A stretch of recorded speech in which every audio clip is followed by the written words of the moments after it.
नमस्कार विद्यार्थी मित्रांनो, आज आपण dual nature of radiation and matter हा 12वी सायन्स 12वी फिजिक्स मधील हा 14 नंबर टॉपिक आहे. आज आपण या टॉपिक बद्दल डिस्कस करणार आहे. मी संतोष कुंभार सर तुमचं सर्वांचं success science academy and easy physics मध्ये स्वागत करतो. तर चला मित्रांनो, आपण बघूया की येणाऱ्या बोर्ड एक्झामसाठी आपल्याला dual nature of radiation and matter या टॉपिक मध्ये इम्पॉर्टंट कोणते पॉइंट्स आहेत आणि आपल्याला काय केलं पाहिजे, कोणत्या प्रश्नांची तयारी केली पाहिजे, शिवाय 2024, 25 आणि 2024 या इयर्स मध्ये या टॉपिक मधले कोणते क्वेश्चन्स विचारलेले आले होते, या सगळ्या गोष्टींवरती आपण डिस्कशन करणार आहे. तर चला स्टार्ट करूया. It's an dual nature, it's an 14 number topic. हा 14 नंबर टॉपिक आहे. Dual nature of radiation, dual nature of radiation and matter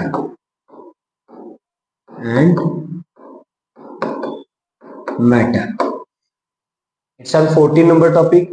विद्यार्थी मित्रांनो, या टॉपिकचं जे वेटेज आहे ते आहे 5 मार्क्स साठी 4/5 मार्क्स. म्हणजे या टॉपिक वर आपल्याला 5 मार्क्स आपण मिळवू शकतो. तर या टॉपिक मध्ये मेन कोणते कोणते पॉइंट्स येतात तर ते आपण डिस्कस करणार आहे. याच्यामध्ये पहिला सगळ्यात इम्पॉर्टंट आपल्याला या टॉपिक मधल्या इम्पॉर्टंट डेफिनेशन्स ज्या विचारल्या जातात त्या इम्पॉर्टंट डेफिनेशन्स तुम्हाला कोणत्या लक्षात ठेवायच्या आहेत बघा. इम्पॉर्टंट डेफिनेशन्स पहिला पार्ट आपण बघूया. Important definition,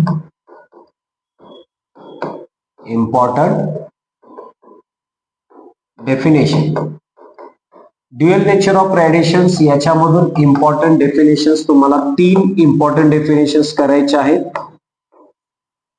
the first one is photo electric effect. Photo electric effect. What is photoelectric effect? And that effect was discovered by the scientist Hertz, Heinrich Hertz. Heinrich हर्ट्झने हा effect काय केलेला आहे, शोधून काढलेला आहे. तर तुम्हाला ही पहिली डेफिनेशन लक्षात ठेवायची आहे की what is photo electric effect आहे. अँड या फोटो इलेक्ट्रिक इफेक्टशी रिलेटेड आणखी एक 1 मोर डेफिनेशन आहे, what is photo electric current असं देखील विचारलं जातं. तर ती एक डेफिनेशन्स बघा. पण अकॉर्डिंग टू मी ज्या इम्पॉर्टंट डेफिनेशन्स आहेत त्याच्यामध्ये photo electric effect. The second one is threshold frequency. Threshold frequency that's represented by symbol nu naught. Second definition important आहे, threshold frequency. The next third definition आहे ती आहे work function.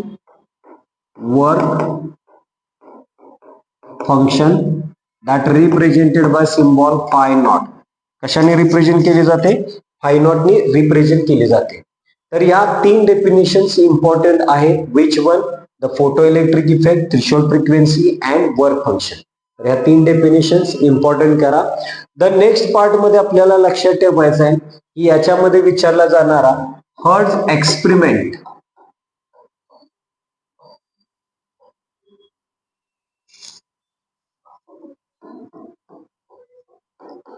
Hertz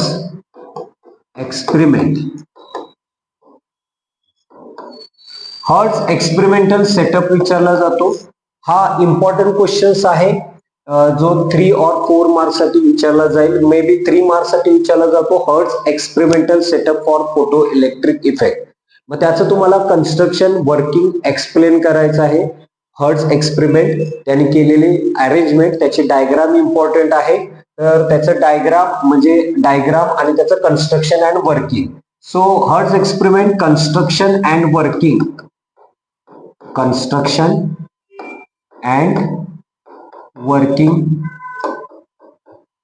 तुम्हाला करायचं आहे construction and working of hertz experimental setup.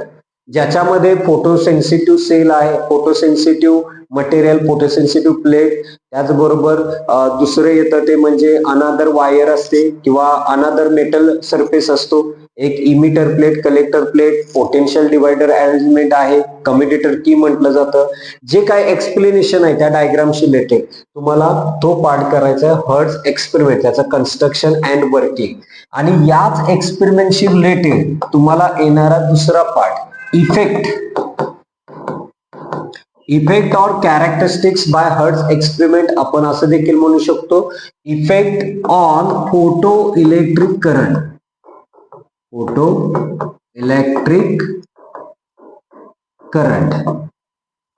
तुम्हाला effect करायचे आहे effect on photo electric current, ज्याच्यामध्ये 3 इफेक्ट इम्पॉर्टंट आहेत. द इफेक्ट ऑफ फ्रिक्वेन्सी, पहिला कुणाचा, effect of frequency on photo electric current. Photo electric current वर फ्रिक्वेन्सीचा इफेक्ट काय होतो, म्हणजे जे रेडिएशन्स पाडले जातात त्या फोटोसेन्सिटिव्ह प्लेट वरती, तर त्या फोटोसेन्सिटिव्ह प्लेट वरती त्या फ्रिक्वेन्सीचा म्हणजे इमिशन ऑफ फोटो इलेक्ट्रॉन्स वरती काय परिणाम होईल याचं तुम्हाला एक्सप्लेनेशन द्यायचं आहे. विथ तिथं लिटल बिट ग्राफ आहे, या ग्राफच्या सहाय्याने तुम्हाला एक्सप्लेन करायचं आहे इफेक्ट ऑफ फ्रिक्वेन्सी. दुसरा जो आहे तो आहे effect of intensity, effect of intensity. That's second point. इंटेन्सिटीचा इफेक्ट फोटो इलेक्ट्रिक इमिशन वरती काय होतो याचं एक्सप्लेनेशन तुम्हाला द्यायचं आहे. तिसरा आहे तो आहे इफेक्ट ऑफ पोटेन्शियल डिफरन्स, और you can say that effect of potential difference or potential. ज्या दोन प्लेट्स आहेत कलेक्टर अँड इमिटर प्लेट, यांना आपण जे पोटेन्शियल अप्लाइड करतो त्यांच्यामध्ये जो डिफरन्स ठेवतो किंवा पॉझिटिव्ह पोटेन्शियल निगेटिव्ह पोटेन्शियल जे अप्लाइड करतो त्याचा इफेक्ट काय होतो इमिशन ऑफ फोटो इलेक्ट्रॉन्स वरती, तर त्याचं तुम्हाला एक्सप्लेनेशन द्यायचं आहे. सो दॅट्स नेक्स्ट पार्ट येतो. पहिल्या डेफिनेशन्स आपण बघितल्या, त्यानंतर हा हर्ट्झ एक्सपेरिमेंट आहे, effect on photo electric current आहे, हा एक पॉइंट आहे. त्यानंतर आपल्याला येतं आइन्स्टाईन्स फोटो इलेक्ट्रिक इक्वेशन. कोणता पार्ट येतो, Einstein's photo electric equation and characteristics.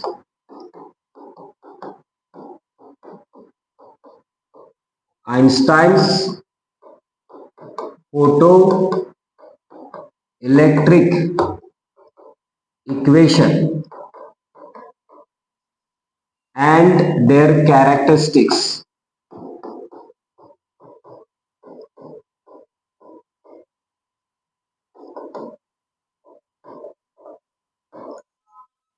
Their characteristics, or we can say that property, characteristics किंवा त्याच्या properties. हा एक पार्ट इम्पॉर्टंट आहे, Einstein's photo electric equation and their characteristics. तर हा पार्ट एक आपल्याला इथं लक्षात येतो. म्हणजे पहिला हर्ट्झ एक्सपेरिमेंट आहे, नंतर effect on photo electric emission और फोटो इलेक्ट्रिक करंट वरती होणारे इफेक्ट आपण बघितले, फ्रिक्वेन्सी, इंटेन्सिटी अँड पोटेन्शियलचे, तो दुसरा पार्ट येतो. तिसरा part Einstein's photo electric equation and their characteristics आहे. द नेक्स्ट पॉइंट आहे या टॉपिक मधला तो म्हणजे de Broglie hypothesis. De Broglie hypothesis. तर हा डी ब्रॉग्ली हायपोथेसिस हा एक पार्ट येतो. नेक्स्ट चौथा पार्ट आहे या टॉपिक मधला डी ब्रॉग्ली हायपोथेसिस. या डी ब्रॉग्ली हायपोथेसिस नंतर जो लास्ट बट नॉट लिस्ट, जो लास्टचा पार्ट येतो तो म्हणजे Davisson Germer experiment. Davisson Germer experiment.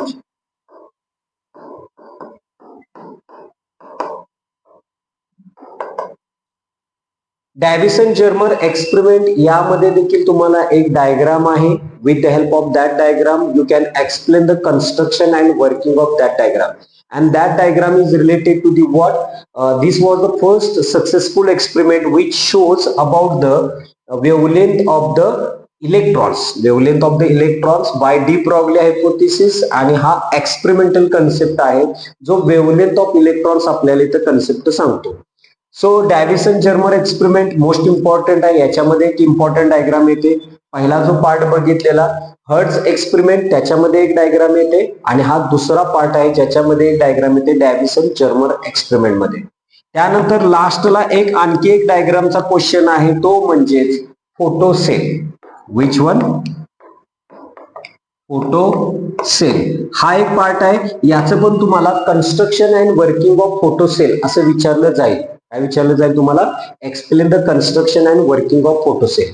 Baby photo cell काय काम करतो? What is the exact the working of photo cell? तर फोटो सेल हा लाईट एनर्जीला इलेक्ट्रिकल एनर्जी मध्ये कन्वर्ट करून देणारा डिव्हाइस आहे. और मे बी सेमीकंडक्टर डिव्हाइसेस मध्ये आणखी एक नाव आहे photo diode. So photo diode semiconductor मधला पार्ट आहे आणि हा फोटो सेल हा ड्युअल नेचर मधला आहे. So keep it mind. So total 6 point या टॉपिक मध्ये फक्त येतात. इम्पॉर्टंट 6 पॉइंट्स आहेत ज्याच्यामध्ये पहिलं बघा आपण रिव्हर्स मध्ये बघूया. पहिला आपण कुठला? फोटो सेल एक आहे, कन्स्ट्रक्शन अँड वर्किंग डायग्रामशी रिलेटेड. दुसरा डॅव्हिसन जर्मर एक्सपेरिमेंट, हा पण कन्स्ट्रक्शन अँड वर्किंगशी रिलेटेड असणारा पॉइंट आहे. इथं पण डायग्राम येते, इथं पण डायग्राम येते. D Broglie hypothesis only theory आणि त्याचं फॉर्म्युला आहे, एक्सप्लेनेशन आहे, तो फॉर्म्युला येतो. त्यानंतर Einstein's photo electric equation and their characteristics, हे देखील थेरॉटिकल एक्सप्लेनेशन आहे. आइन्स्टाईन्स फोटो इलेक्ट्रिक इक्वेशनचं असणारं theoretical explanation and their characteristics. The next point मध्ये बघा काय होतं, effect on photo electric current असं आपण बघितलेलं आहे. इथे पण थेरॉटिकल पार्ट आहे, पण इथे छोटे छोटे ग्राफ्स आहेत. The graphs that represents relations between frequency and photo electric emission, यांचं रिलेशन्स दाखवणारे जे ग्राफ आहेत ते तुम्हाला इथं आले पाहिजेत, या पॉइंट्स मध्ये मेन्शन झाले पाहिजेत. हर्ट्झ एक्सपेरिमेंट याच्यामध्ये कन्स्ट्रक्शन अँड वर्किंग याच्यामध्ये डायग्राम आहे, डायग्रामॅटिकली पार्ट येतो. त्यामुळे hertz experiment that's most important part आहे, तो देखील आहे. आता विद्यार्थी मित्रांनो आपण बघूया की याच्यामध्ये या टॉपिक मध्ये येणारे इम्पॉर्टंट फॉर्म्युले, की या टॉपिक मध्ये इम्पॉर्टंट फॉर्म्युले कोणते येतात आणि आपल्याला ते लक्षात ठेवायचे आहेत. कारण इथं देखील न्यूमरिकल्स 2 मार्क्ससाठी येतं, 2 किंवा 3 मार्क्ससाठी प्रॉब्लेम न्यूमरिकल्स विचारला जातो. सो आपण बघूया की या टॉपिक मध्ये असणारे important फॉर्म्युले. Important फॉर्म्युले.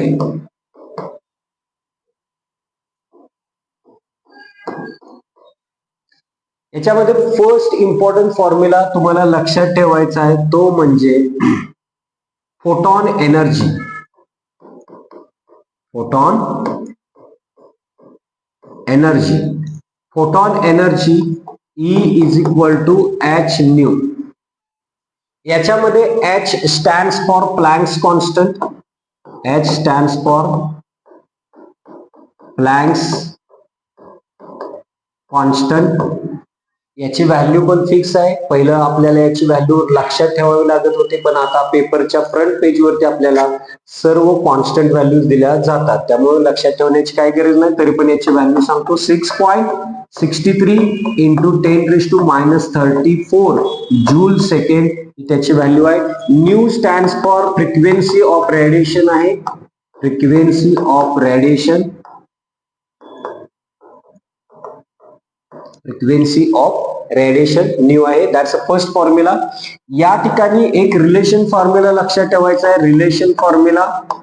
Relation formula C is equal to nu lambda. Velocity, frequency and wavelength यांचा एक रिलेशन फॉर्म्युला. हाच फॉर्म्युला तुम्ही असा पण घेऊ शकता, C is equal to nu naught lambda naught threshold frequency threshold wavelength. या फॉर्मॅट मध्ये देखील हा फॉर्म्युला तुम्हाला घ्यायचा आहे. That's a second formula.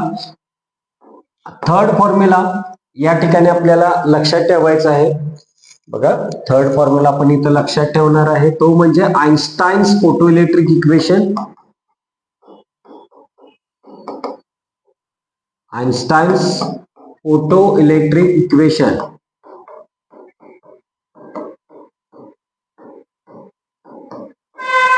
आइन्स्टाईन्स photo electric equation. आपल्याला आइन्स्टाईन्स फोटो इलेक्ट्रिक इक्वेशन एक लक्षात ठेवायचं आहे.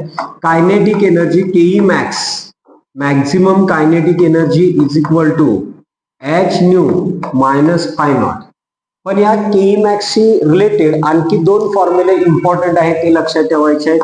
त्याच्यामध्ये KE max is equal to E into V naught capital V naught it's a stopping potential. तर तो स्टॉपिंग पोटेन्शियल आहे. स्टॉपिंग पोटेन्शियल लक्षात ठेवायचं आहे.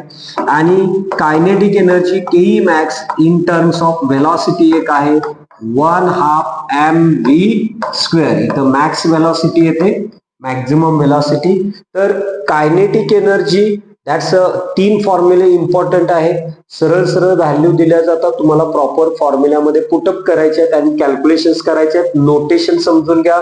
ई चार्ज ऑन इलेक्ट्रॉन आहे, व्ही नॉट स्टॉपिंग पोटेन्शियल आहे, एम मास आहे, v small v it's a velocity speed आहे, phi naught is a work function आहे. आपण सुरुवातीला सांगितलेलं. सर 1, 2 हे 3 फॉर्म्युले झाले. चौथा फॉर्म्युला आपल्याला बघायचा आहे, तो आहे नेक्स्ट डी ब्रॉग्ली वेव्हलेंथ.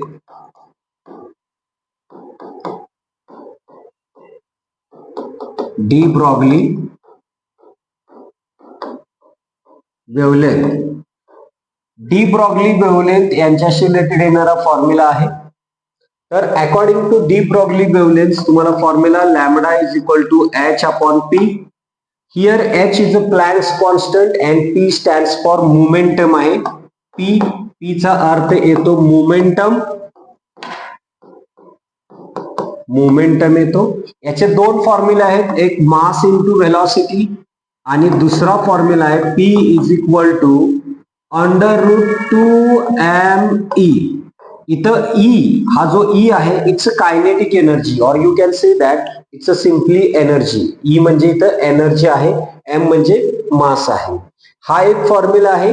पण आणखी एक फॉर्म्युला इथं lambda is equal to after simplification formula after putting the values constant values put up करून येणारा फॉर्म्युला 12.27 अपॉन √कॅपिटल व्ही. हा कॅपिटल व्ही म्हणजे पोटेन्शियल आहे, it's not a speed, it's a capital V आणि तो पोटेन्शियल आहे.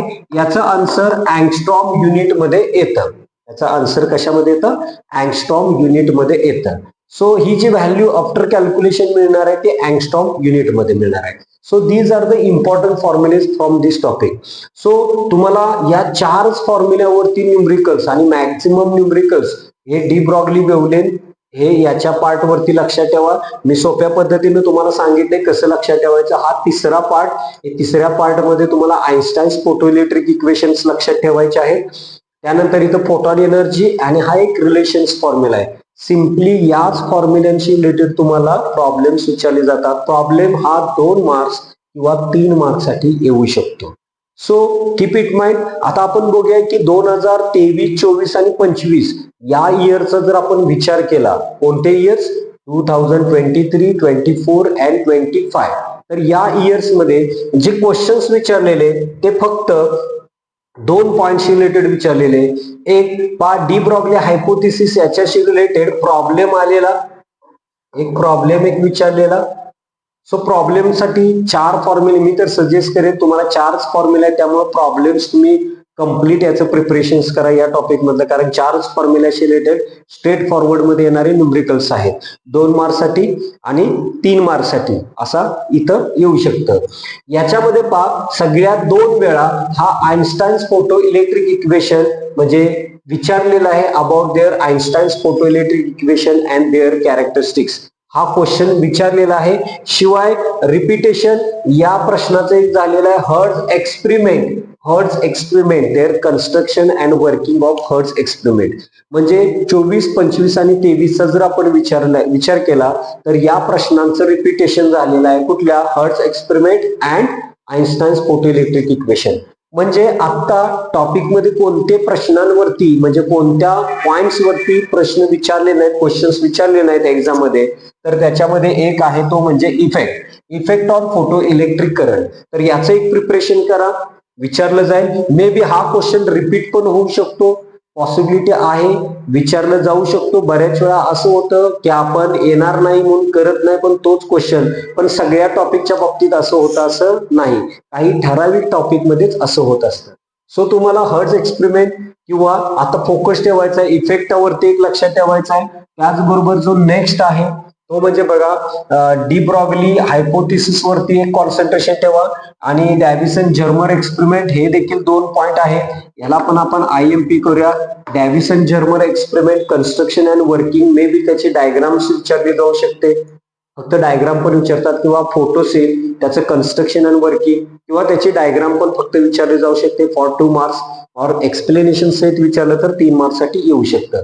So मला आणि हा de Broglie hypothesis, Davisson Germer experiment, photo cell and effect म्हणजे हे जर 4 पॉइंट्स वरती प्रश्न विचारलेले नाही, theoretical questions. So be prepare about these all the 3 points. या 3 पॉइंट्स बद्दल तुम्ही प्रॉपर काय करा, या 4 पॉइंट्स बद्दल प्रॉपर प्रिपरेशन करा. पॉसिबिलिटी या 4 क्वेश्चनच्या आहेत. 2 क्वेश्चन वरती क्वेश्चन्स विचारलेले आहेत इयर 2024-25 मध्ये, पण या 4 पॉइंट्स वरती प्रश्न विचारलेले नाही. So be prepare on that. I hope so की आज आपण जे ड्युअल नेचर या टॉपिक बद्दल आपण जे डिस्कस केलं, कोणते पॉइंट्स आहेत, कोणते पॉइंट्स विचारलेले आहेत आणि इम्पॉर्टंट शॉर्ट मध्ये आपण बघितलेलं आहे टॉपिक. होप सो की तुम्हाला सगळ्यांना याची माहिती व्यवस्थित मिळालेली असेल, काय करायला पाहिजे, कोणते पॉइंट्स आहेत आणि कोणत्या पॉइंट्स वरती तुम्हाला एक्झाम साठी प्रिपरेशन करायचं आहे. इम्पॉर्टंट फॉर्म्युले बघा आणि त्या फॉर्म्युल्यानुसार त्याच्याशी रिलेटेड येणारे न्यूमरिकलचं प्रिपरेशन करा. शक्यतो करून बोर्डला विचारलेले numericals under the text book exercise पेक्षा सॉल्व्ह करून दिलेले न्यूमरिकल्स वरती पण फोकस ठेवा. ओके, होप सो तुम्हाला दिलेली माहिती व्यवस्थित वाटली असेल. जर हा व्हिडिओ तुम्हाला आवडला तर नक्की लाईक करा, शेअर करा. Thank you very much and best of luck for your preparation and for your board exam. Thank you very much.